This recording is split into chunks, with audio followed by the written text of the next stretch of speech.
Bismillahirrahmanirrahim. Assalamualaikum warahmatullahi wabarakatuh. Pertama-tama marilah kita panjatkan puji syukur kehadirat Allah Subhanahu wa Ta'ala yang telah memberikan rahmat sehingga kita dapat melaksanakan mata kuliah pada hari ini. Sebelumnya perkenalkan, nama saya Ahmad Sahroni yang akan bertugas sebagai moderator dalam diskusi materi pada hari ini. Adapun anggota kelompok saya ada Kak Dwi Sapitri, Ilham Sakib, Karina, Mahmud, Rosita, dan Kak Siti Astri Fatmawati. Baik teman-teman, langsung saja kita mulai sesi yang pertama, yakni pembukaan. Sebelum itu marilah kita buka mata kuliah pada hari ini dengan mengucapkan lafaz basmalah. Bismillahirrahmanirrahim. Selanjutnya penyampaian materi yang pertama yang akan disampaikan oleh Kak Dwi Sapitri. Kepadanya dipersilahkan. Halo, izin memperkenalkan diri. Nama saya Dwi Sapitri dengan NIM 202. Di sini saya akan menjelaskan tentang pengertian perencanaan. Pelaksanaan suatu keputusan manajemen harus diawali dengan perencanaan. Menurut Terry 1986 mendefinisikan perencanaan sebagai suatu kesimpulan kepastian untuk mempersiapkan tindakan di masa mendatang. Menurut Satis 1993 memberikan pekerjaan perencanaan sebagai suatu aktivitas yang bertujuan dan dinamis yang berkenan dengan pencapaian tujuan yang diinginkan sementara. Menurut Kadarman et al. 1996, penyampaian perencanaan itu sebagai suatu proses menentukan sasaran yang diinginkan tercapai. Next, selanjutnya saya akan menjelaskan tentang fungsi perencanaan. Fungsi perencanaan itu memiliki 4 tujuan penting. Yang pertama itu mengurangi, menginsangi atau ketidakpastian dan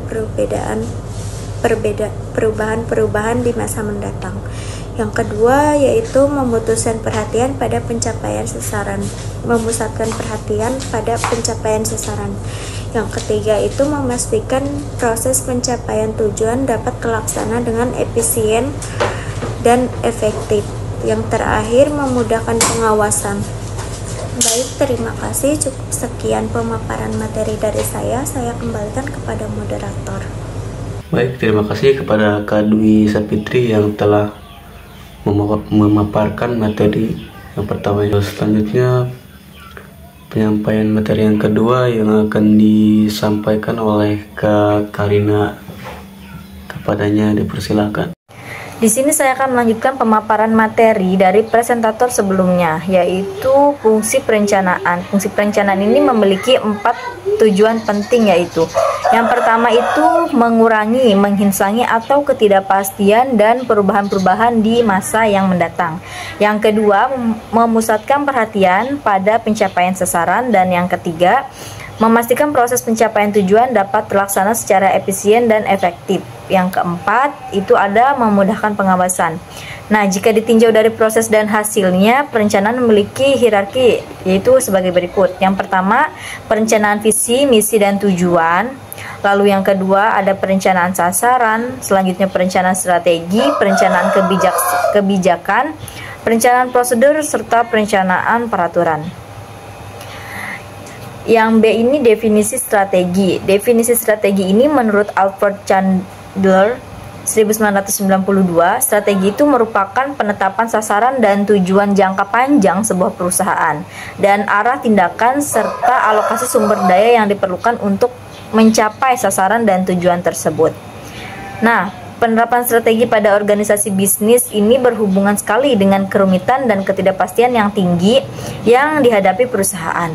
Nah, di sini terdapat 4 tahapan inti perkembangan strategis bisnis, yaitu yang pertama ada perencanaan keuangan, selanjutnya ada perencanaan perusahaan, selanjutnya ada analisis industri, dan terakhir ada posisi. Mungkin hanya itu saja yang dapat saya sampaikan. Untuk lebih jelasnya dan materi selanjutnya akan dipaparkan oleh presentator selanjutnya. Assalamualaikum warahmatullahi wabarakatuh. Perkenalkan, nama saya Rosita dengan NIM 220695. perencanaan strategi perusahaan secara definitif Stoner dan Wankel pada tahun 1993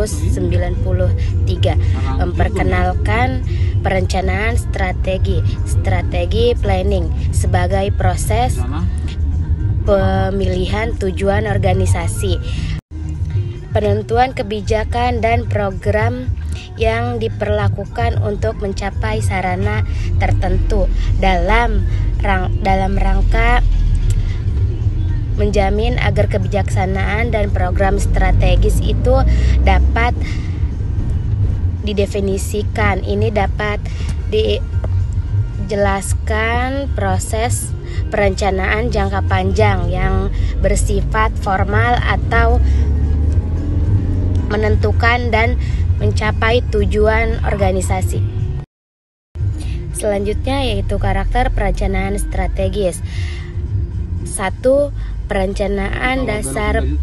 Perencanaan strategi berkaitan dengan pertanyaan berdasarkan dan memberikan jawaban dan pertanyaan seperti dalam bidang usaha apa perusahaan kita bergerak dan siapa pengelola dan siapa seharusnya. 2. Kerangka kerja pembuatan keputusan harian perencanaan. Strategi membagikan kerangka kerja untuk perencanaan yang lebih rinci dan untuk pengambilan keputusan harian. 3.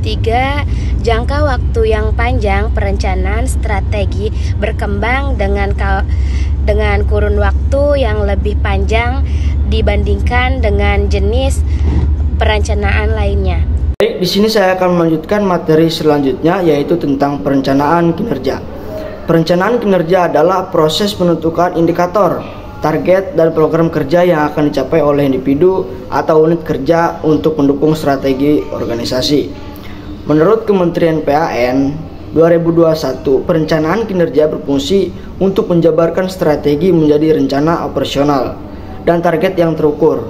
Aksi 2021 melalui perencanaan kinerja, perusahaan dapat menganalisis dan mengevaluasi kinerja yang dilakukan dan mengidentifikasi area perbaikan serta mengalokasikan sumber daya manusia dengan lebih efisien. Proses ini tidak hanya meningkatkan efisiensi dan produktivitas, tetapi juga berkontribusi pada keterlibatan karyawan yang lebih tinggi karena mereka memahami peran mereka dalam mencapai hasil keseluruhan. Hubungan antara perencanaan strategis perusahaan dan perencanaan kinerja. Perencanaan strategis memberikan kerangka makro, sedangkan perencanaan kinerja menjadi penjabaran mikro yang mendukung pencapaian tujuan strategis. Menetapkan indikator kinerja. Indikator kinerja adalah ukuran yang digunakan untuk menilai seberapa baik suatu organisasi atau individu mencapai tujuan yang telah ditetapkan. Perencanaan strategis, perusahaan memberikan kerangka makro bagi arah dan tujuan jangka panjang organisasi. Nah, ini mencakup analisis lingkungan eksternal dan internal, serta penutan visi, misi, dan nilai-nilai perusahaan. Nah, sementara itu perencanaan kinerja berfungsi sebagai penjabaran mikro dari perencanaan strategis tersebut. Nah, mungkin hanya cukup sekian materi dari saya kembalikan ke moderator. Di sini akan melanjutkan presentasi yaitu tentang manfaat perencanaan strategi perusahaan. Nah, manfaat perencanaan strategi perusahaan itu sangat penting untuk keberlangsungan dan pertumbuhan bisnis. Nah, di sini ada beberapa manfaat utamanya. Yang pertama, memberikan arah dan tujuan. Yang kedua, ada meningkatkan koordinasi dan sinkronisasi dengan strategi yang jelas. Yang ketiga, membantu mengidentifikasi peluang dan ancaman proses perencanaan strategi. Yang keempat, ada meningkatkan kemampuan pengambilan keputusan strategi yang terstruktur. Yang kelima, ada mengoptimalkan sumber daya perusahaan. Yang keenam, ada meningkatkan daya saing strategi. Dan yang terakhir, ada meningkatkan kemampuan adaptasi dalam lingkungan bisnis yang dinamis. Nah, itu ada beberapa manfaat utamanya. Selanjutnya ada manfaat perencanaan kinerja. Ada 4. Yang pertama, meningkatkan produktivitas karyawan. Manajemen kinerja membantu menetapkan target yang jelas dan terukur untuk setiap individunya, sehingga bisa mendorong karyawan bekerja lebih fokus dan efisien. Yang kedua ada menyelaraskan tujuan individu dengan tujuan organisasi. Sistem ini memastikan bahwa kontribusi setiap karyawan mendukung pencapaian tujuan strategis perusahaan. Yang ketiga, memberikan umpan balik yang konstruktif. Proses evaluasi kinerja memungkinkan manajer itu bisa memberikan masukan secara berkala kepada karyawan untuk meningkatkan performa kerja. Yang terakhir ada membantu pengambilan keputusan SDM hasil dari manajemen kinerja. Nah, digunakannya juga dalam proses promosi, pelatihan, penggajian, sehingga bisa memberikan insentif atau penambahan karir. Cukup sudah presentasi pada hari ini. Selanjutnya untuk kesimpulan materi pada hari ini, perencanaan strategis perusahaan dan perencanaan kinerja merupakan dua elemen penting dalam manajemen modern yang saling berkaitan. Perencanaan strategis berfungsi sebagai pedoman utama dalam menentukan arah, tujuan, serta langkah-langkah jangka panjang yang harus ditempuh perusahaan. Sementara itu, perencanaan kinerja menjadi alat untuk mengukur, mengawasi, dan memastikan bahwa setiap individu dan unit kerja memberikan kontribusi optimal terhadap pencapaian strategi tersebut. Dengan adanya integrasi antara perencanaan strategis dan perencanaan kinerja, perusahaan dapat menciptakan sistem kerja yang lebih efisien, terukur, dan berorientasi hasil. Keduanya membantu organisasi dalam menghadapi persaingan, menyesuaikan diri terhadap perubahan lingkungan bisnis, serta meningkatkan produktivitas dan daya saing. Demikian presentasi dari kelompok kami pada hari ini. Saya sebagai moderator minta maaf apabila banyak kesalahan dalam presentasi pada hari ini. Wabillahi taufiq wal hidayah. Wassalamualaikum warahmatullahi wabarakatuh.